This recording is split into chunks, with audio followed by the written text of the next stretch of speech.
চুলের বেলায় তুমি গুনাহ করতেছো, তোমার আঙ্গুলের নখগুলির বেলায় তুমি গুনাহ করতেছো, কারণ মদিনার লাইনে তুমি নখ কাটো নাই।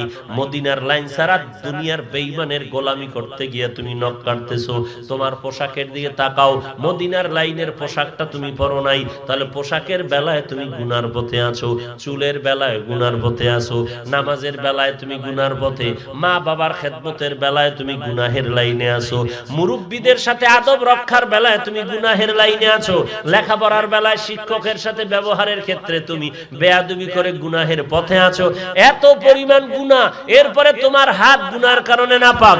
মোবাইলটা হাতে নিছো, হাত দিয়ে তুই কারোরে গালি দিছো, লেখছো, হাত নাপাক। চোখ দিয়ে তুই কারো ছবি দেখছো, চোখ নাপাক। জবান দিয়ে তুই কাউকে গালাগালি করতেছো, এই জবানটা নাপাক।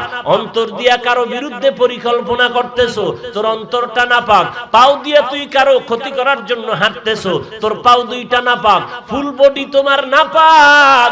এত গুনাহ করার পর আল্লাহ এরপরও তোমার উপরে রাগ করে নাই। আল্লাহ বলেন, আয় আয় বান্দা, তওবার পথে ফিরে আয়।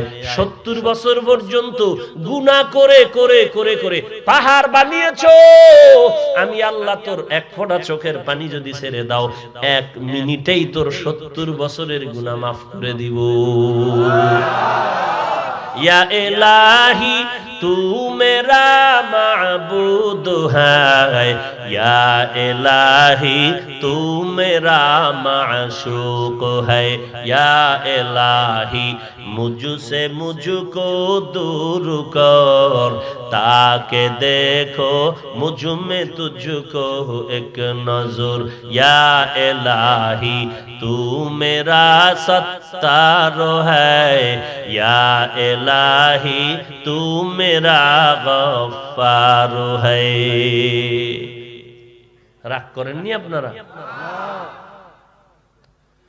আল্লাহর কাছে তওবা করেন। আল্লাহ তো তওবাকারীকে বেশি মুহাব্বত করেন, পছন্দ করেন। তবে চোরের মতো তওবা না, খাঁটি অন্তরে চোখের পানিওয়ালা তওবা। যেই চোখে পানি নাই, ওই চোখের দাম নাই। যেই জবানে আমার আল্লাহর গুণগান নাই, নবীর গুণগান নাই, জবানের দাম নাই। ওরে আল্লাহর বান্দা, তওবা করো। নিজে কোন দিন কোথায় কি পরিমাণ গুনাহ করেছেন, চোখ বন্ধ করলে কিন্তু সব আপনার নজরে আসতেছে।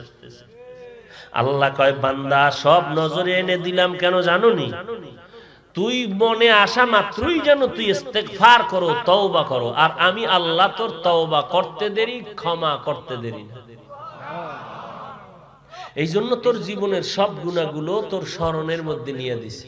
তুই চোখ বন্ধ করলে সব মনে আসবে, তুই কোন দিন কোথায় কি অপরাধ করেছিস। এগুলো মনে আসলেই দিলটা নরম করে কান্না করবি আর আস্তাগফিরুল্লাহ বলে তওবা করে নিবি, আমি সব তোর মাফ করে দেব। কেন এত তোরে আদর করি জানো? আমি আল্লাহ, দেখ তুই যেই পরিমাণ অন্যায় করছো, এই যদি তোর মা জানে লাথি মেরে তাড়ায় দিবে, আব্বা জানে তাড়ায় দিবে, তোর ভাই জানলে তাড়ায় দিবে, তোর বোন জানলে তাড়িয়ে দিবে, তোর সন্তান জানলে ধিক্কার জানাবে। তাহলে এত অপরাধের পরেও আমি আল্লাহ রাগ করিয়া একদিনও পানিও বন্ধ করি নাই, বাতাস বন্ধ করি নাই, সূর্যের আলো বন্ধ করি নাই, খানাও বন্ধ করি নাই। মুমিনেরা যেই নদীর মাছ খায়, তোর জন্য সেই নদীর মাছ খাওয়ার স্বাধীনতা দিলাম। মুমিনেরা যেই গাছের ফল খায়, ওই গাছের ফল তোকেও খাওয়ার সুযোগ দিয়ে দিলাম। মুমিনেরা যেই জমিনে চলে, ওই রাস্তায় চলার স্বাধীনতা তোকেও দিয়ে দিলাম। আমি আল্লাহ পারতাম তোরে ঘুমের ঘরে লয়ে যাইতে, আমি আল্লাহ পারতাম। আমি আল্লাহ তোরে অসুস্থ বানায় তোরে দুর্বল করে দিতে, আমি আল্লাহ কিছুই করি নাই। আমি আল্লাহ রাস্তা খুলিয়া প্রথম আসমানে এসে প্রতিদিন তোরে ভোর রাত্রে ডাকি, তওবা কর। আমি আল্লাহ রাগ করি না, তোর জন্য আমি আরো মহব্বতে তোরে ডাকতেছি, কারণ আমি আল্লাহ চাই না তুই গুনাহ করিয়া জাহান্নামে যাবি। কেন চাই না? জাহান্নাম বড় ভয়ঙ্কর, একটা সেকেন্ডের গরম সহ্য করতে পারবি না। এখন আমগো শীতের দিন, সূর্যটা দুর্বল, কারণ ঠান্ডা বেশি। এরপরও কিন্তু দিনের বেলা সূর্য ছিল, রাতের বেলা নাই। তারপরও কিন্তু কেমন যেন একটু গরম লাগতেছে, ঘাম আসতেছে। আর কিয়ামতের ময়দানে সূর্যটা মাথার উপরে যখন নেমে আসবে, এই সূর্য কিন্তু এই জমিন থেকে 9,30,00,000 মাইল উপরে।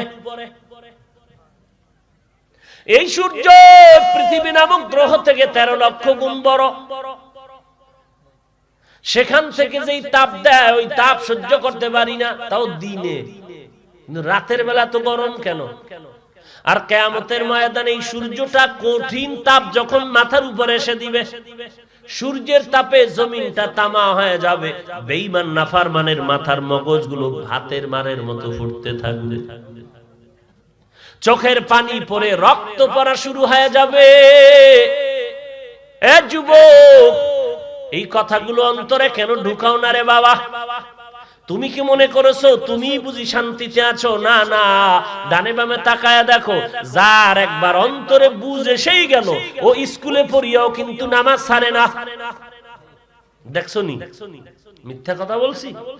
দেখো তাকাইয়া, স্কুলে পড়িয়াও নামাজ ছাড়ে না, ডাক্তার ডক্টর প্রফেসর নামাজ ছাড়ে না, র‍্যাব আর্মি পুলিশ বিডিআর এর চাকরি করে নামাজ ছাড়ে না।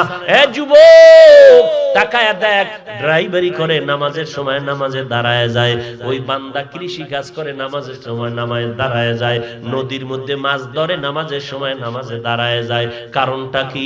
ওর অন্তরের মধ্যেই ভয় ঢুকছে, আল্লাহর কোরআন সত্য, নবীর কথা সত্য, গুনাহগার হয়ে কবরে গেলে আযাব হবে সত্য। এই ভয়ে আল্লাহওয়ালার বয়ান শুনিয়া নামাজ ধরেছে, আল্লাহওয়ালার কথা মতো আমল শুরু করেছে। এইবার তোর বিবেকরে একটু জিজ্ঞাসা কর, তোর মতো যুবকটা যদি স্কুলে পড়িয়াও নামাজ পড়ে, তুই কেন পারো না? আমাকে জবাব, আল্লাহ বললেন তোমাদের জানমাল নিয়ে নিলাম। তার 1 নাম্বার জবাব, নিলাম বলে নেন নাই। বলে রে বান্দা, তুই যে আজকে জানমালের বড়াই করতেছু, তোর ভেতর একটা রুহু আছে, ওই রুহুর পাওয়ারে তোর হাত নড়ে, ওই রুহুটার কারণে তোর জিহ্বা নড়ে, তোর শরীর বডিটা নড়ে, তোর সব কমন চলে। আল্লাহ বলেন ওই রুহুটা আমি তোরে, এক সময় তোর কোনো অস্তিত্বই ছিল না, এক ফোঁটা নাপাক পানির থেকে আমি আল্লাহ তোমাকে বানিয়েছি। এরপরে আমি আল্লাহ তোমারে জান দিলাম। আমি তোমার ভেতরে যখন রুহুটা দান করলাম, দুনিয়াতে আসার পর তুমি বড় ফকির, তুমি অসহায়, হাঁটতে পারো না, কথা বলতে পারো না, চলতে পারো না, তোমার কোনো খানাও খেতে পারো না, ঘর নাই বাড়ি নাই, মায়ের কোলে জীবনটা কাটাইলি। আমি আল্লাহ আস্তে আস্তে তোরে হাঁটার সুযোগ দিলাম, কথা বলার সুযোগ দান করলাম, তোমার চলার জন্য রাস্তা বানায় দিলাম, আলোর জন্য সূর্য আর চাঁদের ব্যবস্থা করে দিলাম। এরে বান্দা, পেটের ক্ষুধা নিবারণের জন্য খানার আয়োজন করলাম। আমি আল্লাহ তোর শরীরের ভিটামিনের জন্য বিভিন্ন ফলের আয়োজন করলাম।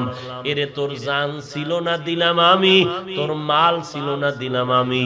অতএব তোর কাছে যে জান আছে আর মাল আছে, এর মালিক তুই না, এর মালিক আমি আল্লাহ। এর মালিক কে? খাকো বাদ আবো আতিশ বান্দান, বামানে তু মুর্দা বাহক জিন্দা আন। এরে বান্দা, সব মাল আল্লাহর দেওয়া, আমার কোনো মাল নাই। আল্লাহ পাক বলেন, আমি চাল জমিনের মধ্যে দান দিলে তুই চাল পাবি, আমি আল্লাহ যদি গম দেই তুই আটা পাবি, আমি আল্লাহ যদি গাভীরে দুধ দেই তো মিষ্টি বানাতে পারবি, ঘি বানাতে পারবি, আমি আল্লাহ যদি আসমান থেকে বৃষ্টি দেই জমিনে ফসল হবে, আমি আল্লাহ যদি গাছে ফল দেই তুই খেতে পারবি, আমি আল্লাহ যদি সুষ্টা বন্ধ করে দেই, তোর কোনো বাবার ক্ষমতা নাই এক চিমটি কিছু খেয়ে তুই বাঁচবি। কাদের কুদরত দারি বর কামাল, আন্তা রব্বি আন্তা হাসবি যুল জালাল, তুহি কাদের জলিলুল্লাহ জাহাদার, বহর হালে তুহি মেরা নিগাহদার। আল্লাহ তাআলা বলেন, তোর কাছে কোনো জান ছিল না, দিলাম আমি। তোর কাছে কোনো মাল নাই, আমি আল্লাহ মালের ব্যবস্থা করে দিলাম। তবে মনে রাখি, সেই মালের মালিক আমি আল্লাহ, তোর জীবনের মালিকও আমি আল্লাহ। কিছু সময়ের জন্য তোর কাছে রেখে দিলাম আমানত। আর জান্নাত আমি তোদের দিয়েছি বলে দেই নাই। তার ব্যাখ্যা কি জানো?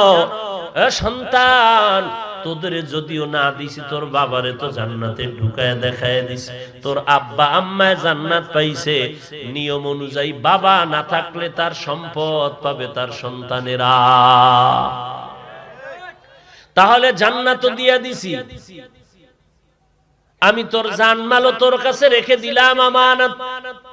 এখন তোর আব্বা আম্মা জান্নাতে নাই, ওই জান্নাত যদি আবার ফিরে পেতে চাও, তাহলে তোর সাথে আমার যে বেচা কিনা হয়েছে দুইটা শর্তের বিনিময়, এই শর্তগুলো যদি ঠিক রাখিয়া আমার দেওয়া জান, আমার দেওয়া মাল ব্যবহার করো, তাহলে সেই জান্নাত আবার ফিরায় দিব।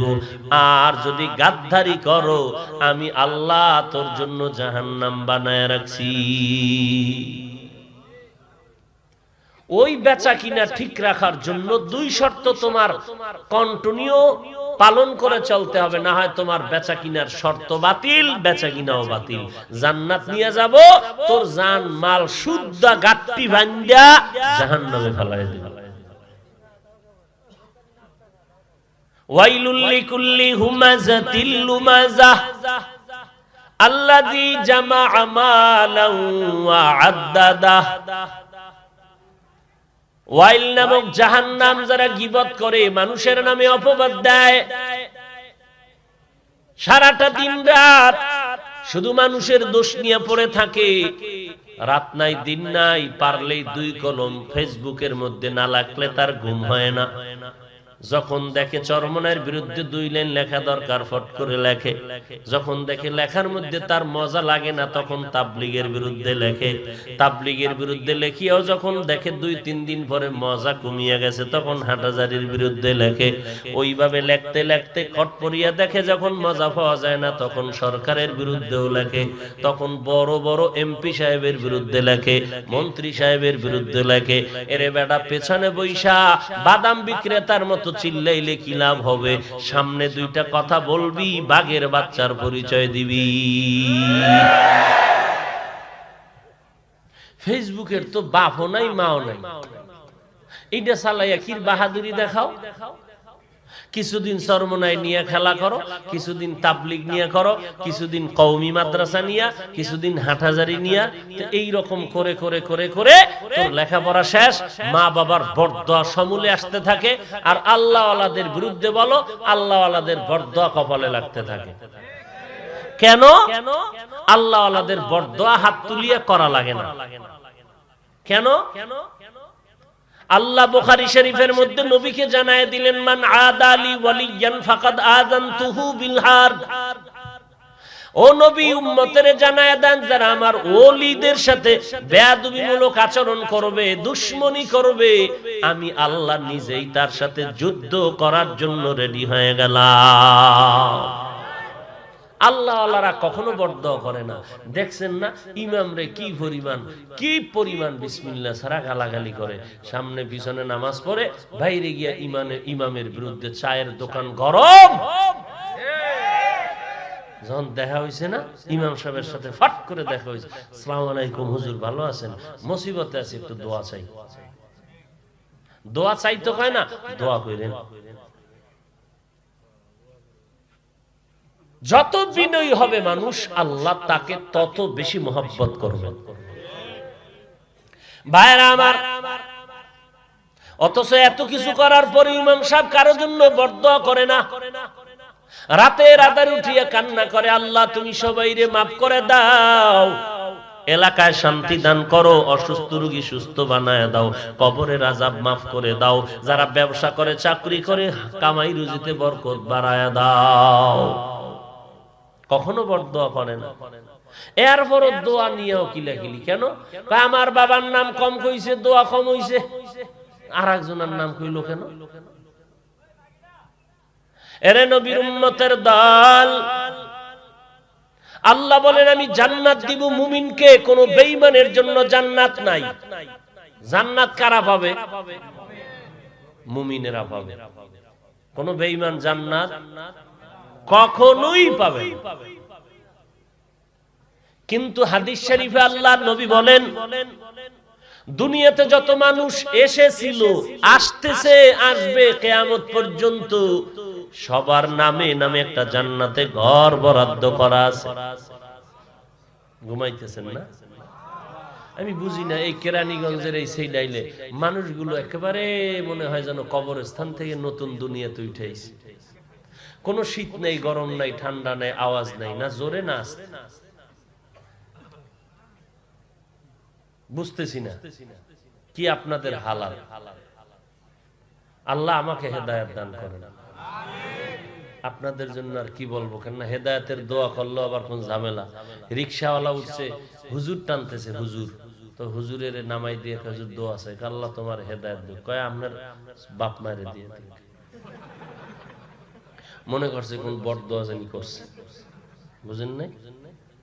এখন দোয়া করতো মুশকিল, মুসিবতের শেষ নাই।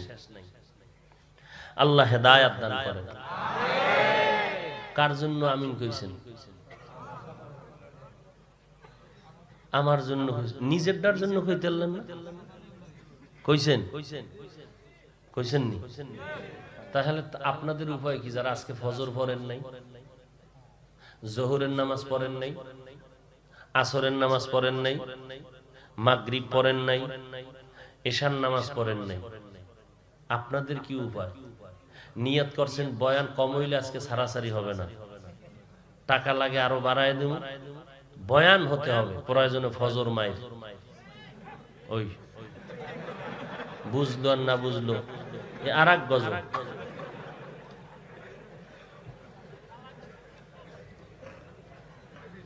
আল্লাহ আমাদের মাফ করে দেন। হায় হায় হায়, সারা রাত মোবাইল চালাই, এই শীতের ভিতরে ল্যাপের ভিতরে বাতি জ্বলা।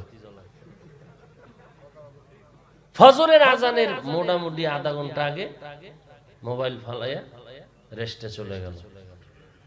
ফজরের সময় কেউ ডাক দেয়, খবরদার রেস্টে আছে। আধা ঘন্টা আগে ঘুমাইছে, কাঁচা ঘুমে ডিস্টার্ব করা হারাম, কষ্ট দেওয়া কি হারাম। ঘুমাইছেন কষ্ট দেওয়া যেন, মাত্র ঘুমাইছে। হাসতে হাসতে আপনি যেদিকেই টানেন কপাল যে পুড়ে যাচ্ছে, এই কথাটা বালিশে মাথা লাগায়া বাতি নিবায়া যখন ঘুমাইতে যাবেন 1 মিনিট চিন্তা করবেন যে কপাল কি পোড়া পুড়ছেন আপনি নিজেরটা নিজে। ভাই, আপনার কবরে আপনি যাবেন, আমার কবরে আমি যাব। আমার জবাব আমি দিব, আপনার জবাব আপনাকে দিতে হবে। তবে ঘুমের আগে এতটুকু ভয় নিয়ে ঘুমেন যে ঘুমের মধ্যেও তো কত মানুষ মরে যায়, আমি যদি মরি কালকে কবরে কি উপায় হবে। বাস এই একটা কথা চিন্তা করিয়া যদি যুবক ঘুমাইতে পারো, লজ্জা থাকলে তুই মোবাইলে তার লাগায় গান শুনতে শুনতে ঘুমাবি না।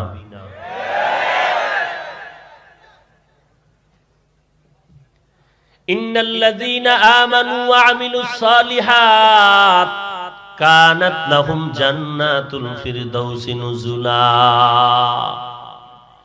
এরে নবীর উম্মত আশিকের দল, হাদিস শরীফে আল্লাহর নবী বলেন, জমিনের মধ্যে যত মানুষ আসতেছে কিয়ামত পর্যন্ত আসবে, সবার নামে জান্নাতে একটা ঘর বানানো আছে। নমরুদের নামে জান্নাতে বাড়ি আছে, ফেরাউনের নামে জান্নাতে বাড়ি আছে, সাদ্দাদের নামে জান্নাতে বাড়ি আছে, কারুনের নামে জান্নাতে বাড়ি আছে। ওরে নবীর উম্মতের দল, আবু জাহাল, উতবা, শাইবার নামে জান্নাতে একটা ঘর বরাদ্দ করা আছে। ও আল্লাহ, আমরা কোরআন হাদিস রিসার্চ করে জেনেছি বেঈমানেরা কখনো জান্নাত পাবে না, কশিন কালো পাবে না। অতএব জানতে চাই ওই ফেরাউনের জান্নাত কি হবে, নমরুদের জান্নাত কি হবে, সাদ্দাদের জান্নাত কি হবে। আল্লাহ বলেন, নবী জানায় দেন, এই জমিনে আমার আপন বন্ধু যারা মুমিন, এদেরকে জানায় দেন, এরা আমি আল্লাহর দেওয়া ডিউটি যখন পালন করবে, নির্দিষ্ট মূল ডিউটি পালন করলে তো মূল জান্নাত পেয়ে যাবে। তবে মূল ডিউটির পরে কিছু ওভার ডিউটি আমি বান্দার জন্য রেখে দিলাম। বান্দা যখন ওভার ডিউটি করবে, দৈনন্দিন 5 বেলার নামাজ পড়া প্রত্যেকটা মুমিনের জন্য মূল ডিউটি, অন্য নামাজ পড়বা ওভার ডিউটি, রমাজানে রোজা রাখবা মূল ডিউটি, অন্য রোজা রাখবা তোমার ওভার ডিউটি। ধনী মানুষ বছরে একবার যাকাত দিবা মূল ডিউটি, মাঝে মাঝে মাদ্রাসা মসজিদ কোরআনের খেদমতে দান সদকা করবা ওভার ডিউটি। ধনী মানুষ জীবনে একবার বাইতুল্লাহ হজ করবা মূল ডিউটি, মাঝে মাঝে উমরায় গিয়া আল্লাহরে লাব্বাইক বলে ডাক দিবা, এটা ওভার ডিউটি। যারা মূল ডিউটি করবা তোমরা নির্ধারিত মূল জান্নাত পেয়ে যাইবা। আর যেই মুমিনেরা ওভার ডিউটি করবা, আল্লাহ বলেন নবী জানায় দেন ওই ওভার ডিউটি করনেওয়ালাদেরকে আমি আল্লাহ খুশি হইয়া বেঈমানের নামের জান্নাত বোনাস হিসেবে তাদের দিয়ে দিব।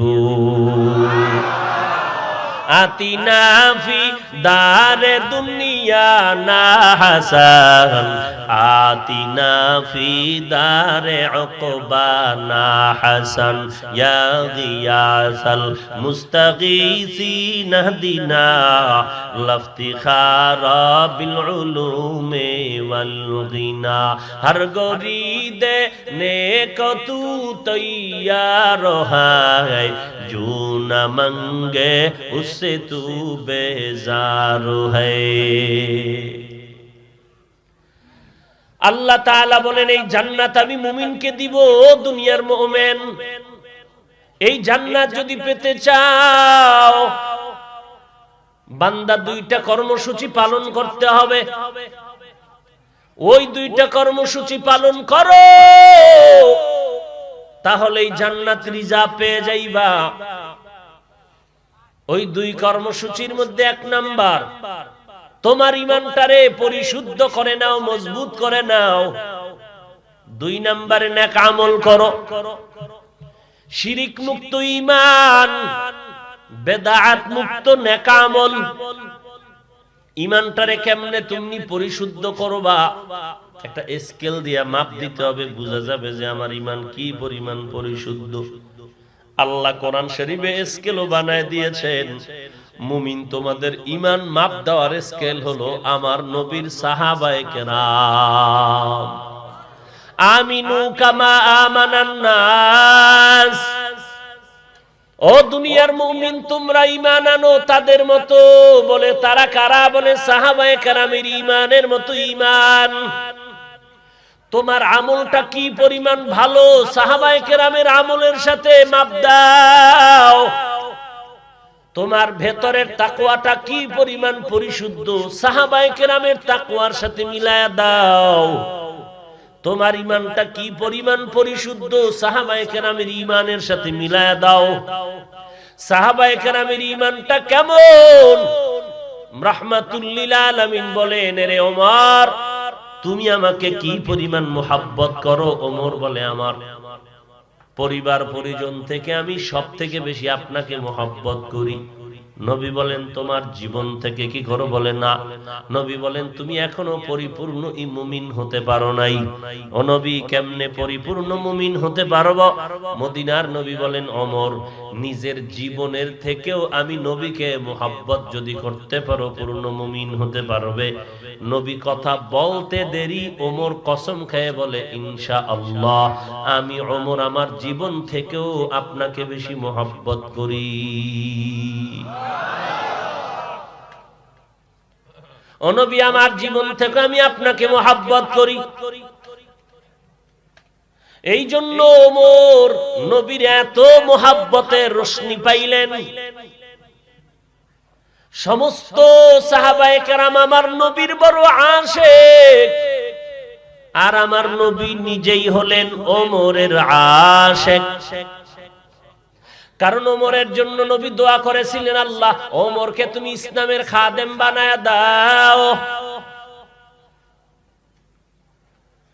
যেই ওমর নবীর গর্দান কাটার জন্য তরবারি নিয়ে দৌড়ায়, আল্লাহর নবীর চোখের পানি আর দোয়ার কারণে সেই ওমরের দিলটা নরম হয়ে গেল।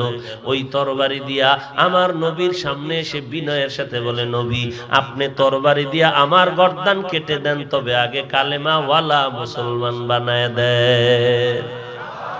সোহবতে সালে তোরা সালেহ কুনাত, সোহবতে তালে তোরা তালে কুনাত জমানা, সোহবতে বা আউলিয়া বেহতার জসদ সালাত বেরিয়া, মাইলে মোমেন সোয়ে মোমিন মিশাওত, মাইলে কাফের সোয়ে কাফের মিশাওয়াত। এ যুবক আল্লাহর গোলাম,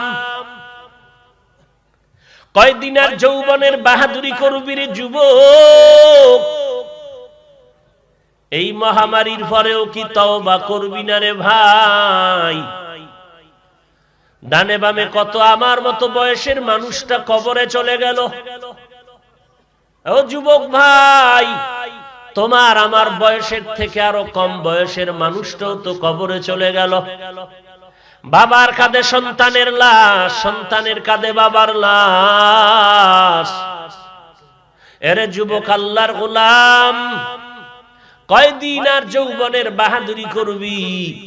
এই করোনা, এই মহামারীতে সারা দুনিয়াটা কেমন যেন নিঝুম হয়ে গেল, অন্ধকারের মতো। সবাই দুর্বল অসহায়ের মতো এতিম হয়ে আছে, চলতে পারে না, খাইতে পারে না, কথাও বলতে পারে না। জবানের উপরে পর্দা লাগা। এই পর্দায় যদি তোর জবানটারে কন্ট্রোল করতে না পারো, আমার আল্লাহর কাছে কি আরো বড় শাস্তি নাই? বাড়াবাড়ি করিস না, চালাকি করিস না। আমার আল্লাহর কাছে কিন্তু এর থেকেও আরো কত কত বড় মহামারী আছে, জানো না রে বাবা? এক সেকেন্ড লাগবে না, গোটা জগৎটারে সমান করে দিবে, সুন্দরভাবে সাফ করে ফেলবে। এই যে করোনা দিল, তাকায় দেখ, এই করোনার সামনে যারা মনে করছিল আমি সব, এই জগতের আমি নেতা, আমার কথায় গোটা দুনিয়াটা ঘুরবে, দুনিয়াটা চলবে, তারাও মাথা নত করে আছে, কোনো কথা বলার সাহস তারা পায় না। আল্লাহ কয়টা তো একটা ধাক্কা দিলাম মাত্র, এখনো যদি তওবা না করো, তোদের কপালে যদি আরো কঠিন দুর্গতি লাগে, তাও আমি আল্লাহর কাছে রিজার্ভ আছে। আল্লাহ যদি খালি বঙ্গোপসাগরের একটু হুকুম দেয়, একটু গরম হইয়া গোটা বাংলাদেশটারে ধ্বংস করে দে, একটা সেকেন্ড সময় কিন্তু লাগবে না। এই চিন্তা তো আমাদের ভেতরে নাই। লাগবে না সাগরের তুফান, লাগবে না কিচ্ছু। হঠাৎ তুই ঘুমায় যাবি, ঘুমের থেকে উঠে দেখবি হঠাৎ শরীরের অবস্থা খারাপ। আল্লাহ তো এমন রোগ দিতে পারে, আর বিছানা থেকে উঠা যাবে না। আল্লাহ বলেন আমাকে ভয় কর, আমি আল্লাহ পারি, করি না কেন? একমাত্র তোরা আমার বন্ধু মুহাম্মদের উম্মত। না হয় আমি আল্লাহ অন্য নবীরা যেই তার উম্মতের দাওয়াত দিত, উল্টা পাল্টা করত, আমি সাথে সাথে চেহারা পাল্টায় দিতাম। কিন্তু তোমরা যে অন্যায় কম করো না, এরপরও কেন চেহারা পাল্টায় দেই না? আমার বন্ধু আখিরি নবীর উম্মত হওয়ার বরকতের কারণে। ওই নবীরে চিনলি না রে যুবক, যেই নবীর জন্য গোটা জগৎ পাগল, আসমান জমিন গ্রহ নক্ষত্র পাগল, গর্তের পিপিলিকা পর্যন্ত পাগল।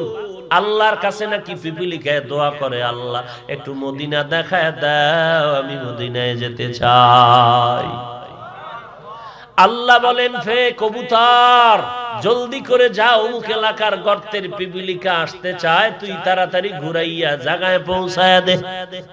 আমার নবীর জন্য জঙ্গলের প্রাণীরা পাগল। যেই নবীর চেহারা মোবারকের দিকে একবার নজর দিলে দীর্ঘদিনের ক্ষুধা নিবারণ হয়ে যাইত। আমার নবীর ঘাম মোবারকের থেকে মিশকের ঘ্রাণ পাওয়া যাইত। কেমন একজন নবী পাইলি রে বাবা, যেই নবীর আদর্শ দেখিয়া ১৫০০ বছর পরে কত বেঈমানেরা মুসলমানের পতাকা তলে আসলো। লাগবে না, তোমার জবাব তুমি নাও। তুমি তোমাকে জিজ্ঞেস করো, আরে আমার মতো যুবক যদি ডাক্তারি করিয়াও নামাজ পড়ে, আমি পারবো না কেন? আমার মতো যুবক যদি ব্যবসা করে নামাজ পড়ে, আমি কেন পারবো না? আমার মতো বান্দা যদি চাকরি করে নামাজ পড়ে, আমি কেন পারবো না? একটা ফ্যাক্টরিতে চাকরি করে ১০০ লোক, ৫০ বাদ দাও, ১০ জন লোক কি নামাজ পড়ে না? ওই ১০ জন লোকের দিয়া বাকি ৯০ জনের ইচ্ছা রকম জুতার বাড়ি আল্লাহ দিবে। ওই গাদ্দার, তোর একই ফ্যামিলিতে, একই ফ্যাক্টরিতে, একই টাইমে ডিউটি করিয়া এই ১০ জন নামাজ পড়ছে, তোরা ৯০ জন পড়লি না কেন? বিচারটা এবার তোরা কি হবে? একই ক্লাসে পড়তেছো, স্কুলে কলেজে, অথচ এই একই ক্লাসের ২০-৫০ জন ছাত্রের মধ্যে ২-৪ জন কি নাই নামাজ পড়ে? ওই ৪ জন তোর কপালে জুতা দিয়ে বাইরে হাসরের ময়দানে।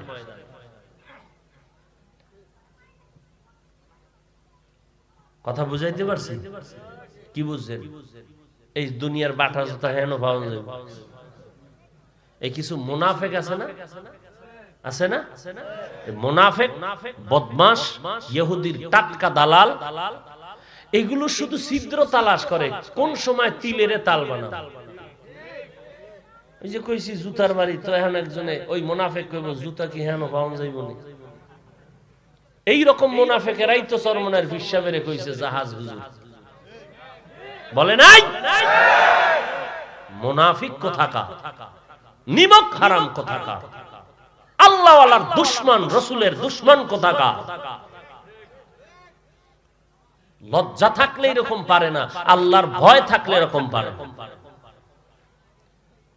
নিজের আমলের খবর নাই, নিজের নামাজ নাই, রোজা নাই, পর্দা নাই, সুন্নত নাই, কিচ্ছু নাই। আরেকজন আর ছিদ্র তালাশ করে, দোষ তালাশ করে, 24 ঘন্টায় ফিকিরেই থাকে। জানি না এর আব্বা আম্মা কি পরিমাণ দোয়া করে তার জন্য, জানি না, মনে হয় না যে ওর বাপ মা দোয়া করবে। কারণ কোন মা চায় না তার সন্তান কারোর সাথে গাদ্দারি করে বরদোয়ার পাত্র হবে, কোন মা চায় না। গালাগালির ফ্যাক্টরি বাংলাদেশ। এই গজবের ফেসবুকে ধ্বংস করেছে আমাদের ঈমান, আমল, চরিত্র, সবকিছু।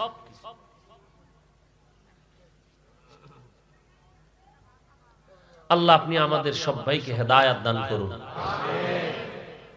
যাহা কিছু বলতেছি জাহান্নামের আগুন থেকে বাঁচানোর মহব্বতেই বলতেছি। আপনি মানবেন কিনা সেটা আপনার ইখতিয়ার। কারণ কিয়ামতের আগে আর আমার আখিরি নবী আসবেন না। নবুয়তের দায়িত্ব উম্মতের কাছে পেশ করবেন একমাত্র আহলে হক, উলামায়ে কেরাম। আহলে হক বাতিল না, আহলে বাতিল না, হক, আহলে হক। যারা উম্মতের কাছে দেওবন্দি, চরমনাই, তাবলীগ, হাটাজারি, আবু হানিফা নিয়ে সমালোচনা করে, বিরোধিতা করে, তারা আহলে বাতিল।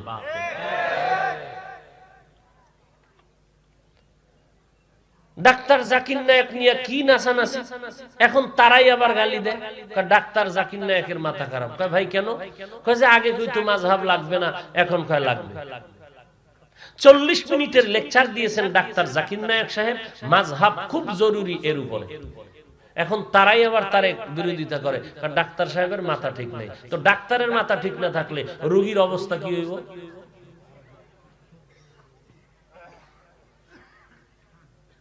আর কিছু কইলেই কয় হিংসা। হ্যাঁ, হিংসা। তুমি যে গাদ্দারি করছো এটা কে বলবে? তুমি যে তাবলীগওয়ালারে গালি দিছো ওটা হিংসা না? তুমি চরমনাইকে গালি দিছো এটা হিংসা না? তুমি তাবলীগওয়ালারে গালি দিছো, হাটহাজারির হুজুরের গালি দিছো, মরার পরেও ছাড়ো নাই, এটা হিংসা না? আমরা প্রতিবাদ করি অন্যায়ের, এটা হিংসা? অন্যায় করার প্রতিবাদ করার নাম হিংসা না, এটা ঈমান। এটা কি ঈমান? আমরা তো ডাক্তার জাকির নায়েকের গালি দেই নাই কখনোই। আমরা তো আলিয়া মাদ্রাসার বিরুদ্ধে বলি নাই। আমরা তো পাঁচকল্লি মাথায় দিয়ে অন্য টুপিওয়ালার বিরুদ্ধে বলি নাই। আমরা তো কওমি মাদ্রাসায় পড়ে অন্য প্রতিষ্ঠানের বিরোধিতা করি নাই। আমরা লম্বা পোশাক পরে অন্য পোশাকওয়ালারে তো গালাগালি করি নাই। পারছি, দুই কথা বুঝাইছি। বুঝের মধ্যে হয়তো দুই একটা কথার সাউন্ড একটু কর্কশ হয়েছে, বয়ানের ফাঁকে ফাঁকে বলছি ভাই বেজার হইছেন, আল্লাহর রাস্তায় ক্ষমা করিয়েন, ও আল্লাহ মাফ করে দেন, হেদায়েত দান করেন। এরপরও যার হয় না কাছে আসো, পাও ধরে মাপ নিলাম।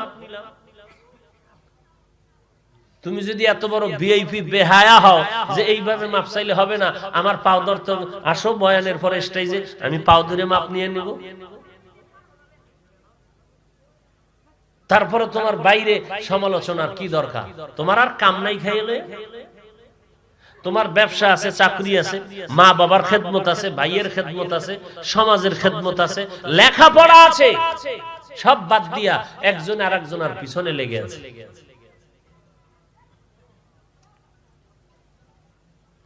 আল্লাহ সবাইকে মাফ করুন। জান্নাত আমরা পেতে চাই, কর্মসূচি দুইটা পালন করা লাগবে।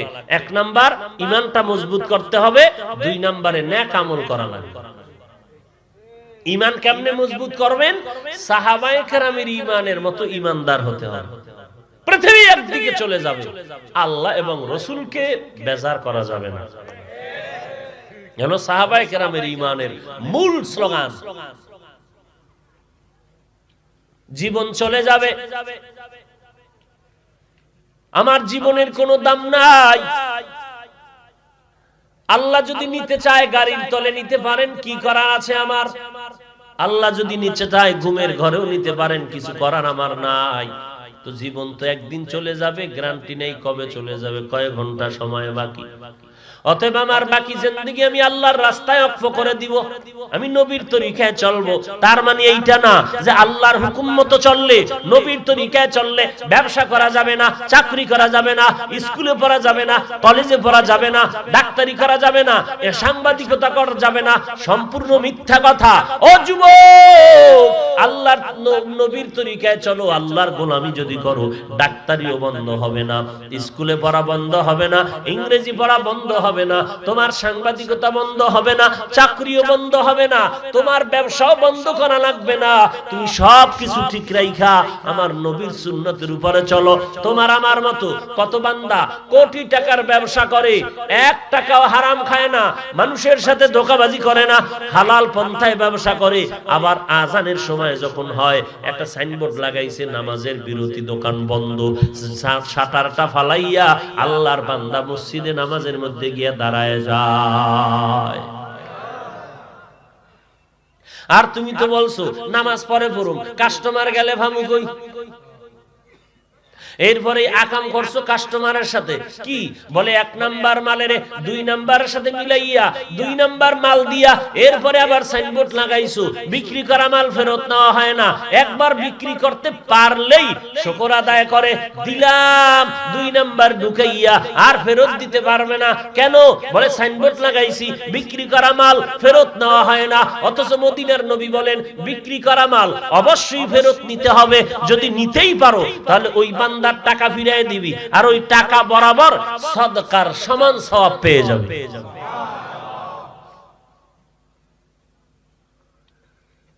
জান্নাত পাওয়া খুবই সহজ, খুবই সহজ। আমরা সহজ রাস্তাটারও ধরি না। আখিরি নবীর উম্মত হওয়ার কারণে কি পরিমাণ সহজ আল্লাহ করে দিলেন। এরে যুবক, এই দুনিয়ার বাহাদুরদের খবর নিয়ে দেখ। মিস্টার ফেরাউন কই, নমরুদ কই? টাকার অভাব ছিল না, ক্ষমতার অভাব ছিল না। 40 বছর পর্যন্ত যেই ফেরাউনের কোনোদিন ঠান্ডা লাগে নাই। কয় বছর? আর আমরা দুনিয়াতে আইয়েই 40 বছর পর্যন্ত যেই ফেরাউনের কোন রোগ নাই। বলো সেই ফেরাউনের লাশ কই? খবর নাই। মাটির নিচে নেই। কেমন ঘৃণিত তাকায় দেখরে যুবক ভাই। মুমিন মুসলমান বাদ দে, সারা দুনিয়াতে, শুধু বাংলাদেশ আর ইন্ডিয়া না, সারা দুনিয়াতে তাকাও, ফেরাউন নামে একজন বেঈমান পাওয়া যাবে নি? কোন বেঈমানের নাম আছে মিস্টার ফেরাউন? নমরুদ, হামান, সাদ্দাত, কারুন, আবু জাহাল? আচ্ছা নাই। যদি বলা হয় মাসে 1 লাখ টাকা দিব নগদ, অগ্রিম, নাম রাখবি মিস্টার ফেরাউন, রাজি হবে কোন বেঈমান? বাঙালি বাঙালি বাঙালি সন্দেহ লাগে, হতেও পারে, কারণ 1 লাখ টাকা কম না এই লকডাউনের ভিতরে। হইতো তলে তলে কইবি দিস, পরে তওবা করে নে মনে। কারণ এই যত হামলা মামলা কিলাকিলি সব খাই খাই জিন্দেগির জন্য। কথা ঠিক না? খাই খাই জিন্দেগির জন্য। সন্তান মায়েরে জবাই করে, মা সন্তান জবাই করে, স্ত্রী স্বামীকে জবাই করে, স্বামী স্ত্রীকে জবাই করে। এটা তোমরা ভিডিওতে, মিডিয়ায় তো ভালো জানো আমার থেকে। আল্লাহ মাফ করে দেন।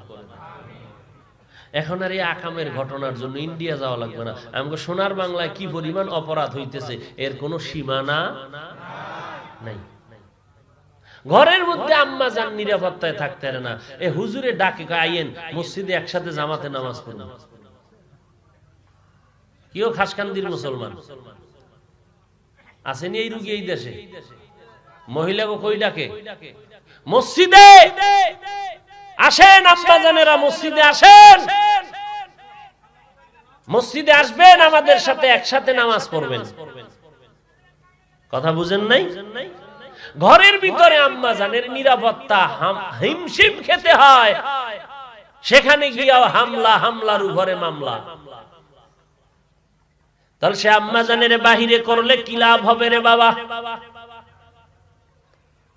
ওই ফেরাউনের খবর নিয়ে দেখো রে ভাই, ওর নাম নেওয়ার মতো একজন মানুষ নাই, অথচ তাকায় দেখো লক্ষ লক্ষ আম্বিয়া কেরাম, সাহাবায়ে কেরাম, আউলিয়া কেরাম, তাদের নাম নেওয়ার মতো মানুষ এই জমিনে আছে কি নাই? সন্তানের নামে তাদের নামে নাম, মাদ্রাসার নাম তাদের নামের উপরে নাম। খাজা মঈনুদ্দিন চিশতির নামের উপরে মোহাব্বত, ভারতের একটা হিন্দু নাই যার অন্তরে নাই। কেন? একমাত্র কারণ এগুলো ক্ষমতার টাকার কারণে হয় নাই, চোখের পানি আর নবীর সুন্নতের আমলের বরকতে হয়েছে। অযুবক আল্লাহর গোলাম, আমি বলি না তুমি মাদ্রাসায় পড়ো, পাগড়ি পড়ো না, স্কুলে পড়ো, কলেজে পড়ো, চাকরি করো, ব্যবসা করো, তবে নবীর সুন্নতের মালা গলায় লাগাও, 5 ওয়াক্ত নামাজ পড়ো, মা বাবার খেদমত করো, আল্লাহওয়ালাদের দোয়া নিয়ে চলো, জবানটারে হেফাজত করো, 2 চোখের হেফাজত করো রে বাবা। লেখাপড়া করিয়া ভালো একটা ডাক্তার হবা, দুনিয়ার মানুষ তোমার জন্য দোয়া করবে, তোমার আব্বা আম্মার জন্য দোয়া করবে, তুমি এসপি হবা, ডিসি হবা, তুমি 1 টাকাও ঘুষ খাইবা না, তোমার জন্য সবাই দোয়া করবে। বলো মুসলমান, এই বাংলাদেশে এমন কোন ডিসি এসপি ওসি আইজি উকিল ব্যারিস্টার কি নাই যে 1 টাকাও হারাম খায় না? নাই? তুমি না জানলে আমার থেকে যাইনা নিও, অভাব নাই। নিজের বাড়িটারও বিল্ডিং করতে পারে না, হালাল উপার্জনের মধ্যে চলতেছে। সুপ্রিম কোর্টের বিচারপতি গলায় ফাঁকড়ি লাগায় লম্বা জামা পইরা চেয়ারে বিচার করতেছে। কিয়ামতের দিন টের বাবা, তোমার কাছের মানুষটা জান্নাতে যায়, তোমার হাতে জাহান্নামের হ্যান্ডকাফ লেগে যাবে। আলেমদের কথা মিথ্যা মনে করিও না, কেউ তোমার দুশমন না রে বাবা, এই জমিনে সবাই তোমার দুশমন। স্বার্থের জন্য তোমারে কাছে ডাকে, তোমার কাছে যায়, কিন্তু একমাত্র তোমার আপন এই জমিনের মধ্যে টুপিওয়ালা কোরআনওয়ালা ছাড়া কেউ নাই।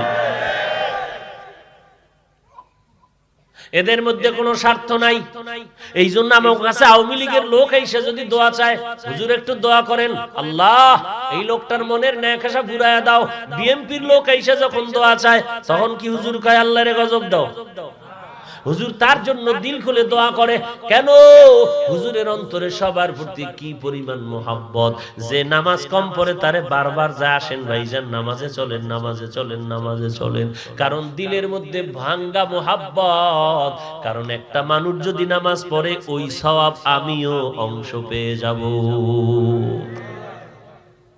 এবার দেখেন তো ফেরাউনের কি পরিমাণ বদনাম গাইলাম, অথচ ওই ফেরাউনের ঘরেই তার স্ত্রী আসিয়ার কি খবর। মায়ার নবী রাহমাতুল লিল আলামিন মিরাজে যাইতেছেন, হঠাৎ করে সুগ্রাণ নাকে আসলো। জিবরাইল, সুগ্রাণ কোথা থেকে আসছে? জিবরাইল বলে পয়গম্বর, বেঈমান ফেরাউনের স্ত্রী আসিয়ার কবর থেকে সুঘ্রাণ পাওয়া যায়। আল্লাহ জানায় দিবেন পয়গম্বর, কিয়ামতের ময়দানে জান্নাতের ভিতরে আপনার যত বিবি হবে, আসিয়াও হবে আপনার একজন বিবি। এরে পর্দার আড়ালের মা বোনেরা, আসেনি মা? ওই মা বোনেরা, আজকে হাফেজে কোরআন 5 জনের মাথায় পাগড়ি দিলাম, এরাও তো কোন মায়ের সন্তান। আপনার কি মনে চায় না আপনি একজন কোরআনওয়ালার মা হয়ে কবরে যাবেন? এরে আম্মা জান, আপনার কি মনে চায় না আপনার ইন্তেকালের পরে আপনার সন্তান জানাজার ইমাম হয়ে যাবে?